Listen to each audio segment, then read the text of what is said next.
Hello, this is Melissa Sure. Hale Spencer, the editor of the Altamont Enterprise, and I have on the line this morning an author who has written an exceptional book. Her name is Abby Maslin, and the book is Love You Hard, put out by Dutton, and she is in an hour heading out on a book tour.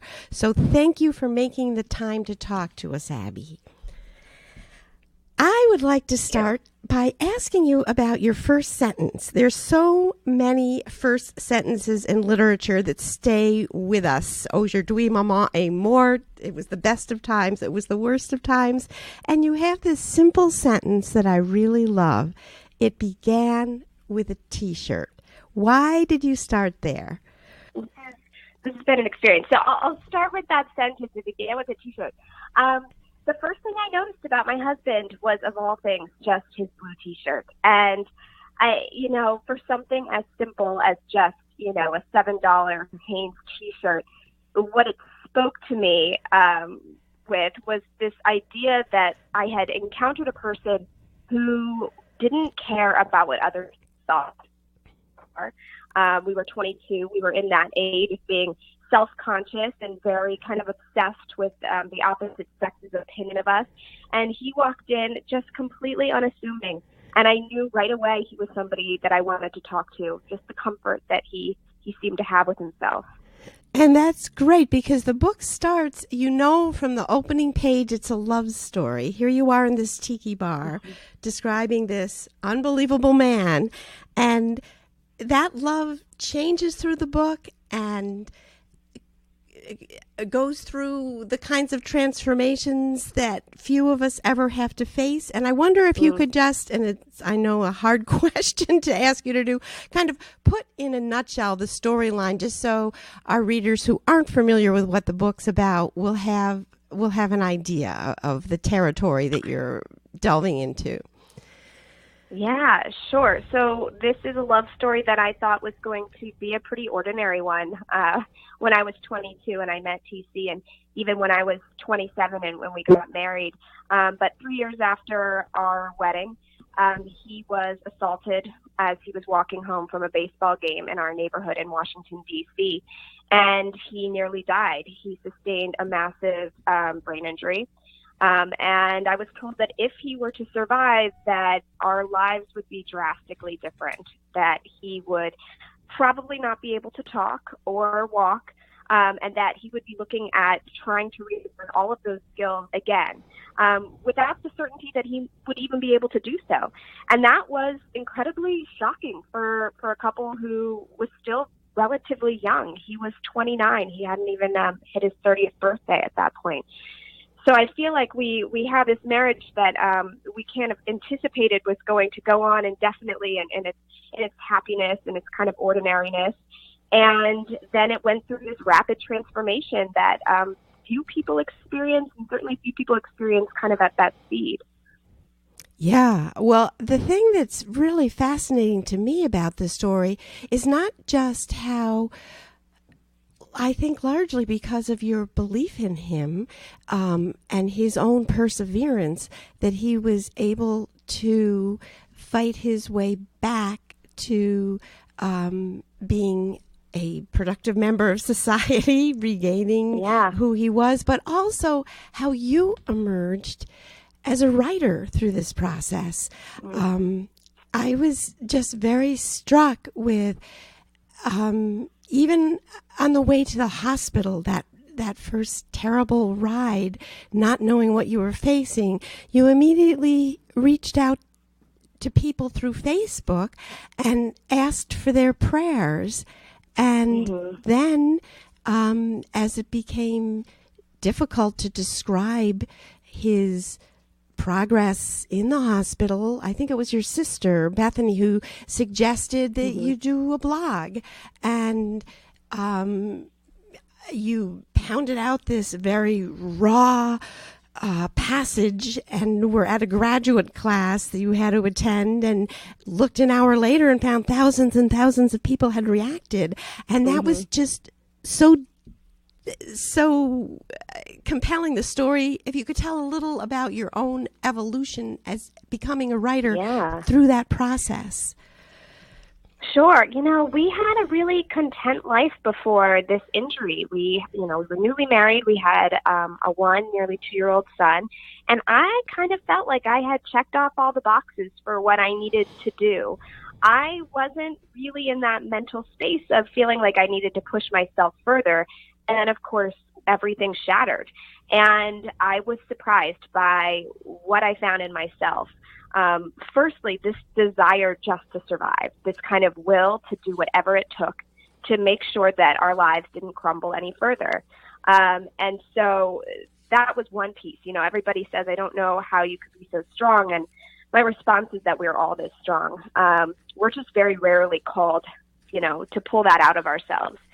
The writing piece was really unexpected. I love to write. I always did, but I definitely didn't identify as a writer. I kind of had the sense that whatever the job is that you get paid for, that's what you do, and that's how you identify yourself. And I was a school teacher. So when I first wrote that blog, I was curious about what people were connecting to. And it seemed like it wasn't just the story about what had happened to TC. It was the emotional vulnerability I was willing to share at a time where I really had nothing to lose. It's interesting for me to go back and look at those early blogs because they're so raw. And in a way, I feel very kind of embarrassed. I have this immediate kind of like cringing response to it. But I had nothing to lose at that moment. I needed the world to know who I was and who my husband was because I didn't know how much time we were going to have left together. That blog is what became this book.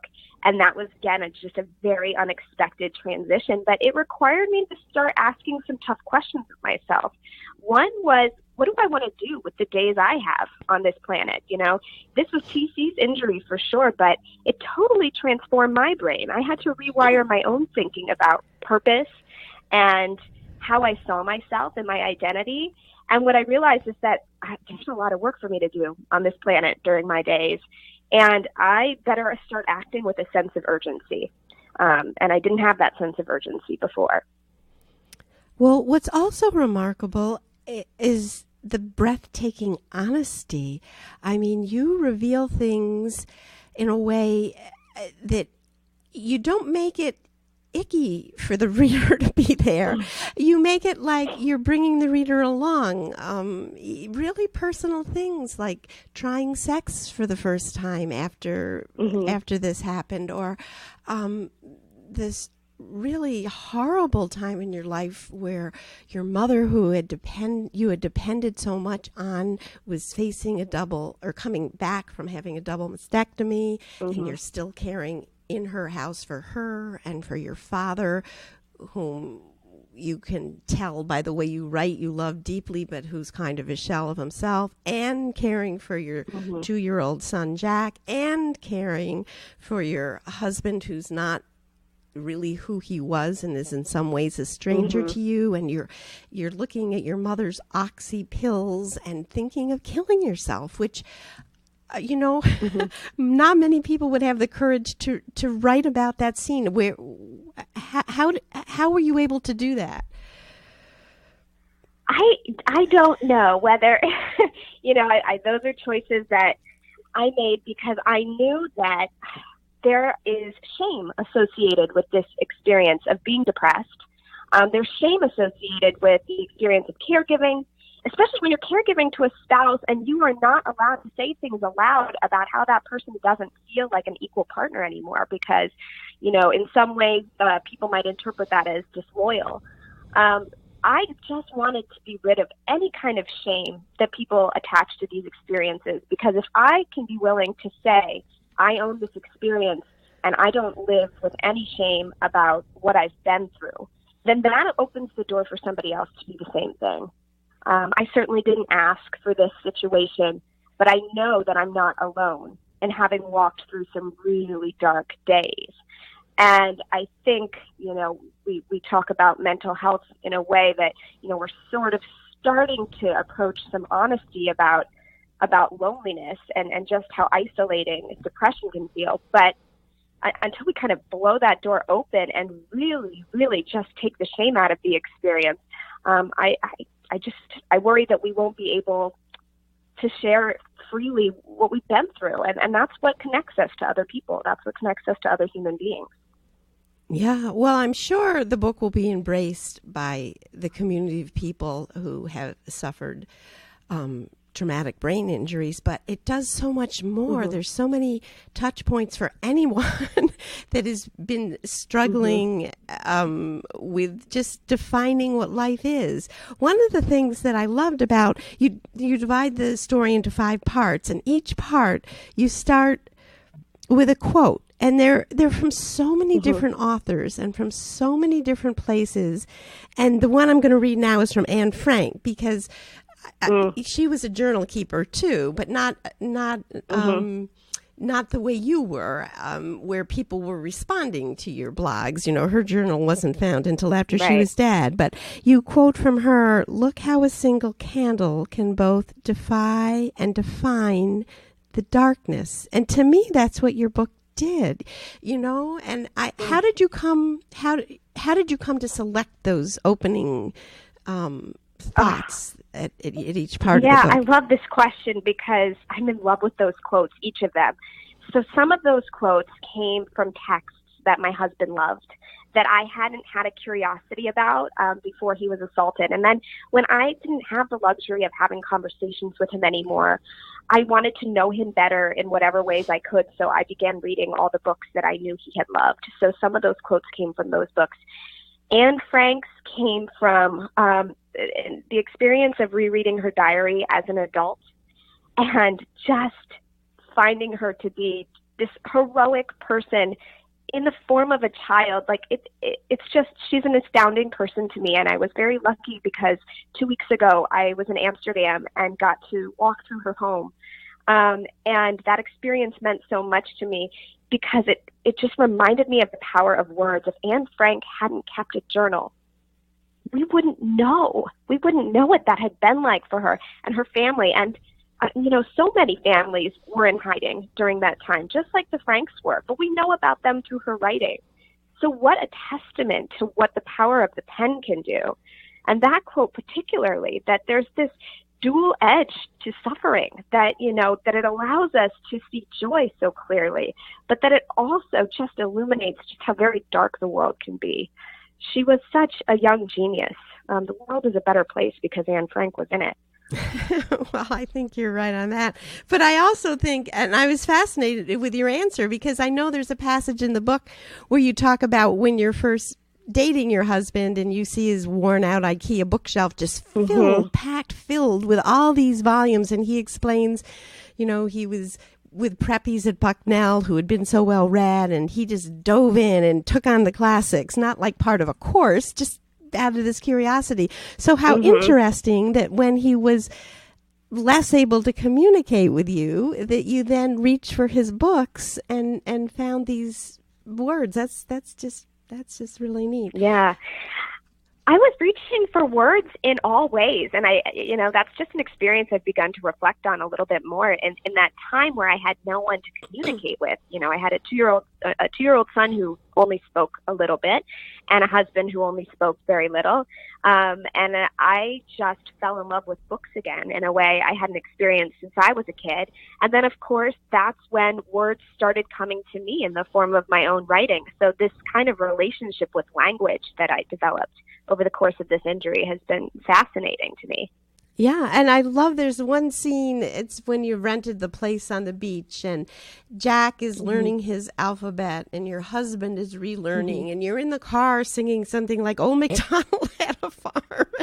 Yeah. They're both learning at the same time. So in these horrible situations, you put in these little vignettes of just joy, it's just beauty, just beauty. Like, when we pause and just look at how incredible life is in the suffering, in the joy, but just how tender those moments are when we stop to notice them.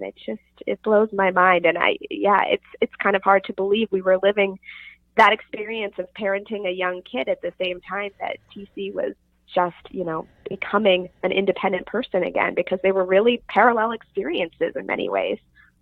Yeah. And then you go through this painful discussion and decision-making process to have another child. Tell us about that.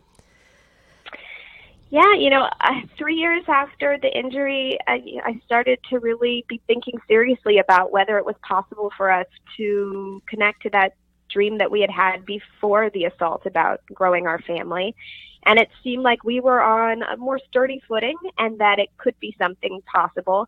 But we also knew the risks involved. And so we had a lot of heavy conversations about whether it would be responsible to bring another child into this world. And ultimately what we came down to is that to not do that, to stop our family out of fear, would not be aligned with the philosophy that we have about life, which is that we make decisions out of love, because the things that we fear are generally out of our control. We can't control how this injury is going to manifest over the next 10 or 20 years. What I do know now is that my husband is strong. He is able to communicate. He goes to work every day. He's a fantastic father. My kids are so lucky to have a role model in him. So to deprive anybody of that experience of getting to learn from somebody like TC, that just didn't make any sense at all. Well, thinking about the structure of the book, I was reading it electronically, so I didn't have it in my hand to know there was more coming. And I thought, oh, this is the end scene. I'm wondering if it was even true. It was so perfect. You had reunited with your family at the beach house where you always went, and you had had lobster the night before, and you had lost your engagement ring.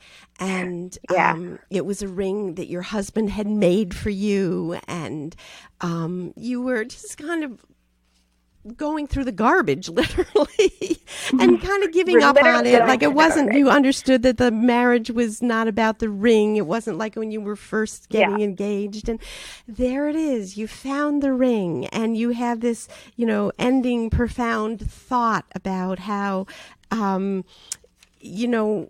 the marriage is continuing. And I thought, oh, that's the end of the book. How lovely.